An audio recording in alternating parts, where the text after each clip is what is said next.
Hello भाइयों, स्वागत है आपका हमारे चैनल एग्ज़ाम वॉरियर में। एग्ज़ाम वॉरियर की तरफ से मैं अनुराग शर्मा आपका हार्दिक स्वागत करता हूं।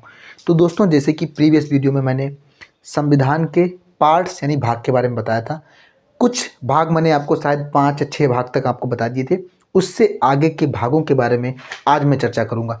इससे पहले कि मैं अपनी वीडियो को आगे बढ़ाऊँ, मेरी आप लोगों से विनती होगी कि आप लोग जो है पढ़ाई करें, लेकिन पढ़ाई करने के साथ साथ आप लोग अपनी हेल्थ का भी बहुत ज़्यादा ध्यान रखें।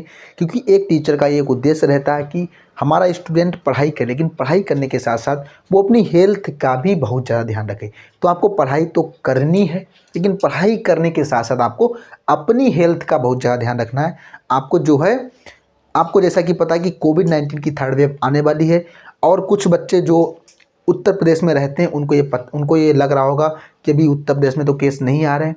तो भाई आप लोग ये जान लो कि उत्तर प्रदेश में केस ना आने का सिर्फ और सिर्फ एक रीज़न है, वो है चुनाव।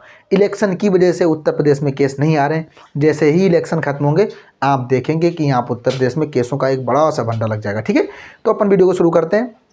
आपको क्या करना है, आपको अपनी हेल्थ का ध्यान रखना है। और आप शिक्षित हैं, एजुकेटेड हैं, तो आप अगर विलेज में रहते हैं तो विलेज में बहुत सारे अनएजुकेटेड पर्सन होते हैं। आप उन लोगों को कोविड-19 के बारे में बताएं, उनको इनका जो बिहेवियर है उसके बारे में आप उन लोगों को बताएं। तो प्रीवियस वीडियो में मैंने बात की थी आपके पार्ट्स की। पार्ट्स को जिसे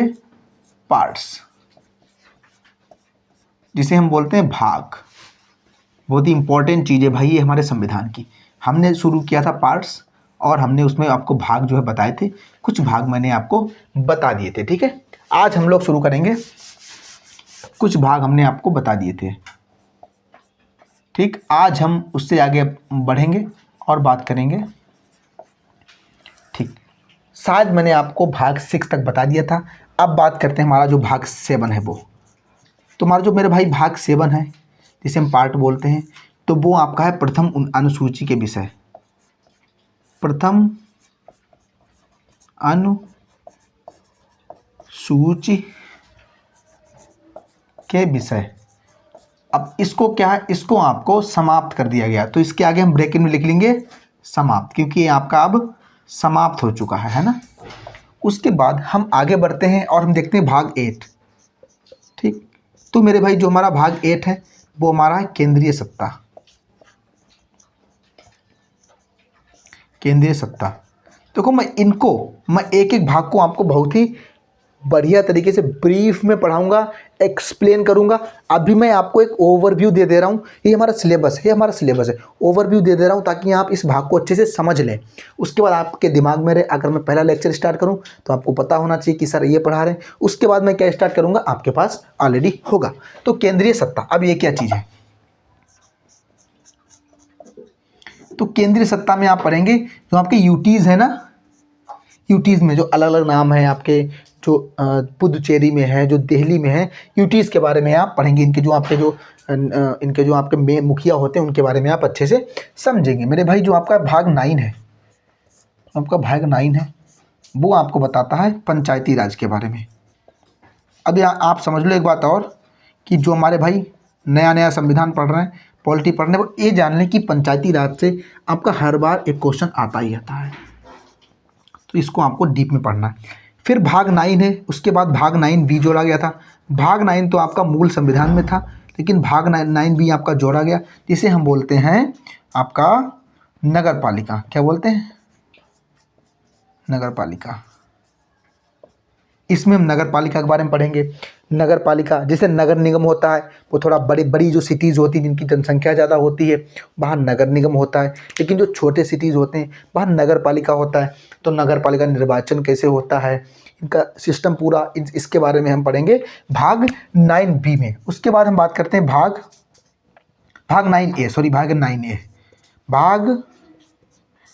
9B। तो भाग 9B में आपका है सहकारी समिति। तो ये भी आपका कोऑपरेटिव कमेटीज, सहकारी समिति, कोऑपरेटिव कमेटीज, इनके बारे में हम पढ़ेंगे। सहकारी समिति में क्या क्या होता है, किस तरीके से वर्क करती, ये अपन पढ़ने वाले हैं। उसके बाद अगर हम बात करते हैं भाग 10, तो भाग 10 हमारा कुछ नहीं है, भाग हमारा 10 है जनजाति क्षेत्र। जनजाति क्षेत्र यानी कि ट्राइबल एरियाज़, जनजाति क्षेत्र लोग कैसे रहते हैं, उनकी लैंग्वेज क्या होती है, उनको किस तरीके के अधिकार मिले हुए हैं, इन सब के बारे में हम जनजाति क्षेत्र में पढ़ेंगे। अच्छा, उसके बाद हमारा आता है भाग 11। भाई भाग 11 क्या है, तो भाग 11 आपका है संबंध। संबंध, अब किसके संबंध, केंद्र प्लस राज्य के, केंद्र प्लस राज्य। इसको थोड़ा मैं आपको समझाता हूँ, एक क्या चीज़ है संबंध, मतलब हम इनके संबंध के बारे में ब्रीफली पढ़ेंगे, केंद्र राज्य के कैसे संबंध होते हैं। अच्छा, संबंध में हम आपको, जिसे आपको पता है 3 अनुसूची होती हैं, समवर्ती अनुसूची, ठीक, राज्य अनुसूची, संघ सूची, राज्य सूची, समवर्ती सूची और संघ सूची।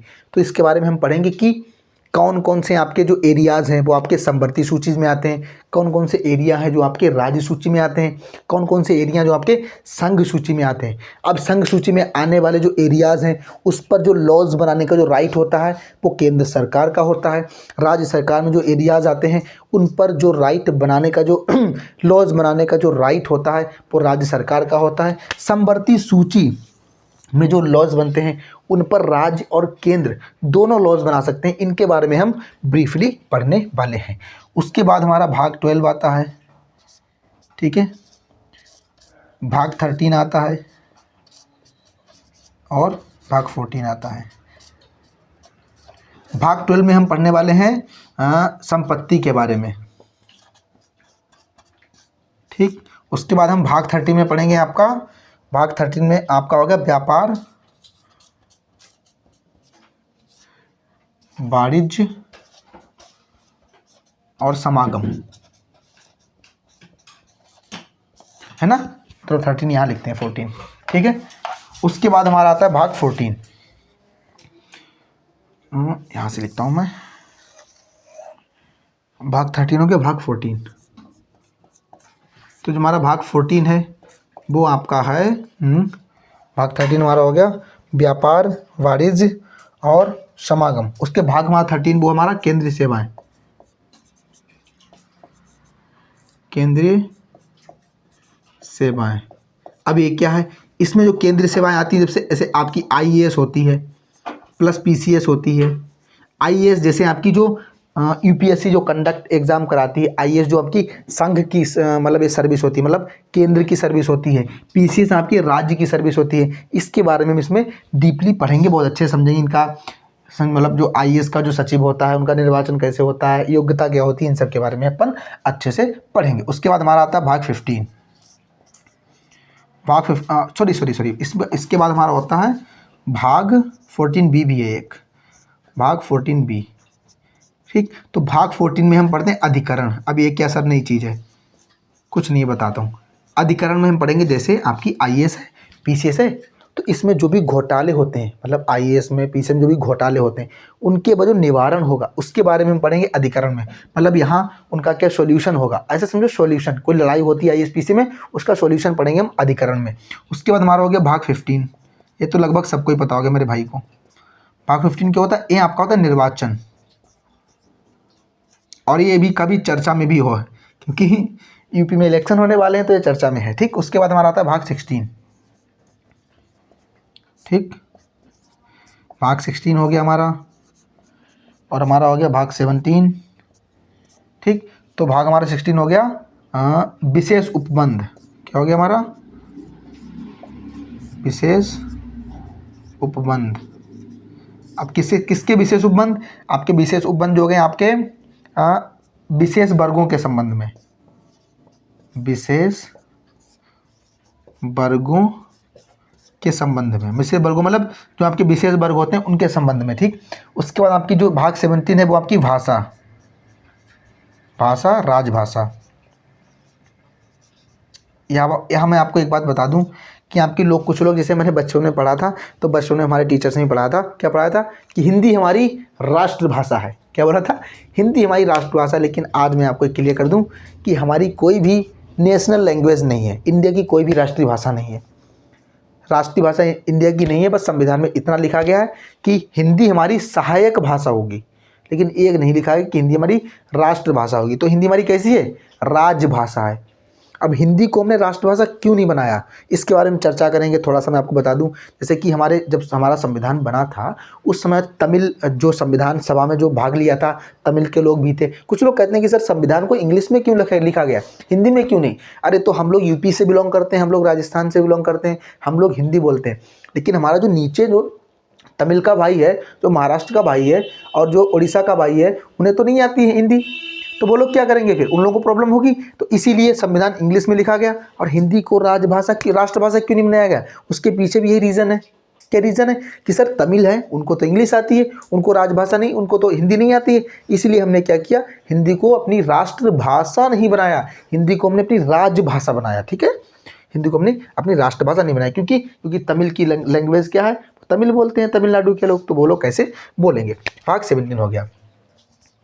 भाग 18 इमरजेंसी, बहुत अच्छी चीज़ है, बहुत अच्छे से पढ़ेंगे।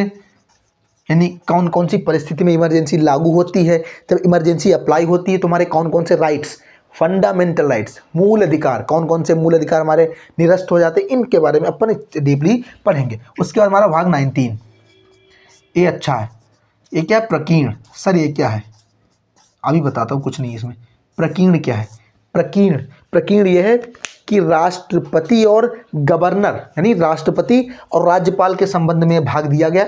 आप ये समझ लो, इससे जो मैं बता रहा हूँ ना, ऐसे क्वेश्चन आएगा कि प्रकीर्ण कौन से भाग में आता है, या भाग 17 में कौन सा आता है, आपको 4 दे देगा, प्रकीर्ण और आपका अधिकरण, निर्वाचन, विशेष उपबंध आपको बताना होगा। क्वेश्चन आता है, इससे 100% क्वेश्चन आता है, आपको रट लेना ही है, कुछ नहीं, वो मुझे नहीं लगता 1 घंटे ज़्यादा लगेगा। 1 घंटा अगर आपने पढ़ लिया तो 1 घंटे में आपका एक क्वेश्चन तैयार हो जाएगा, तो आपको 1 घंटे पढ़ लेना है।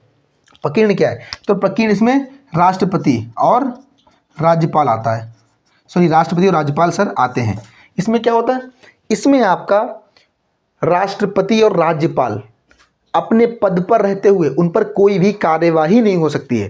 जब तक राष्ट्रपति सर और राज्यपाल सर अपने पद पर हैं तब तक उन पर कोई भी कार्यवाही नहीं हो सकती। इनके बारे में हम प्रकीर्ण में पढ़ेंगे। उसके बाद हमारा भाग 20 है, ये हमारा है कॉन्स्टिट्यूशनल अमेंडमेंट, मतलब संविधान संशोधन।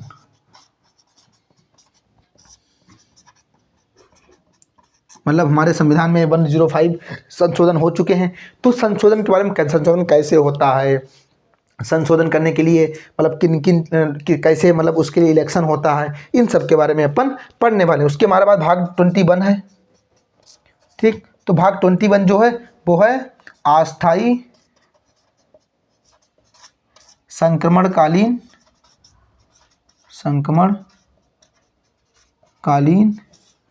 विशेष उपबंध।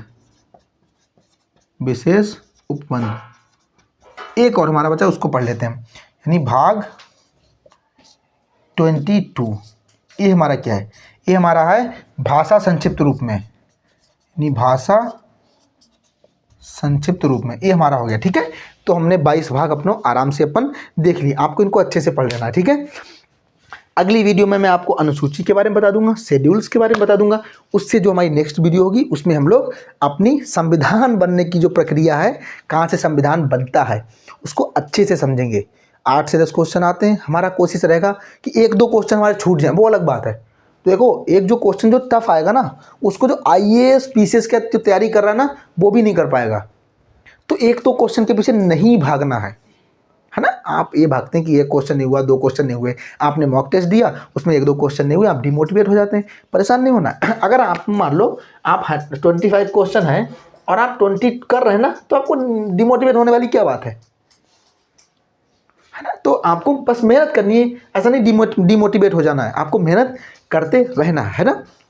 तो मैंने इनके बारे में बता दिया। नेक्स्ट वीडियो में मैं आपको शेड्यूल्स, अनुसूची के बारे में बता दूंगा। उसके बाद में संविधान कैसे बनता है, साथ में मिलके अपन दोनों, अपने लोग, हम एग्जाम वॉरियर की टीम और आप सब लोग मिलके संविधान को बनाएंगे अच्छे से, है ना। तो मुझे नहीं लगता यहाँ तक मेरे किसी भी भाई को अगर कोई भी दिक्कत हो, कोई परेशानी हो तो कमेंट कर सकता है।